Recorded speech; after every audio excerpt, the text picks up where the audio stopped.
Chief justice of Pakistan justice میاں ثاقب نثار کے حکم پر سابق چیئرمین متروکہ وقف املاک بورڈ آصف ہاشمی کو کمرہ عدالت سے گرفتار کر لیا گیا ہے۔ متروکہ وقف املاک بورڈ کے پلاٹوں میں خرد برد سے متعلق کیس کی سماعت کے دوران سابق چیئرمین متروکہ وقف املاک بورڈ اور پیپلز پارٹی کے رہنما آصف ہاشمی عدالت میں پیش ہوئے۔ چیف جسٹس نے حکم دیا کہ آصف ہاشمی کو عدالت میں ہی گرفتار کر لیا جائے، جس پر FIA اہلکاروں نے فوری طور پر انہیں گرفتار کر لیا۔ ملزم کے وکیل کے مطابق آصف ہاشمی نے کئی کیسز میں عبوری ضمانت حاصل کر رکھی ہے۔ اس موقع پر ایڈیشنل اٹارنی جنرل رانا وقار نے عدالت کو بتایا کہ آصف ہاشمی کے خلاف کئی کیسز اب بھی ایسے ہیں جن میں انہوں نے ضمانت نہیں کرائی۔ ان کے خلاف کچھ کیسز کا لاہور میں بھی ٹرائل جاری ہے، جبکہ کچھ مقدمات نیب میں بھی زیر سماعت ہیں۔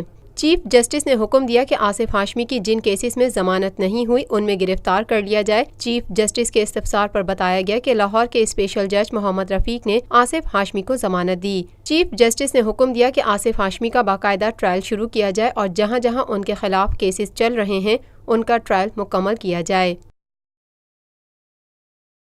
پاکستان میں پہلی مرتبہ حالات حاضرہ کے مختصر مگر جامع پروگرامز، خبروں، تبصروں کے علاوہ دیگر سماجی، تجارتی، ثقافتی، تفریحی، معلوماتی، مذہبی، تعلیمی، صحت اور بچوں کے پروگرامز صرف TNN TV پر۔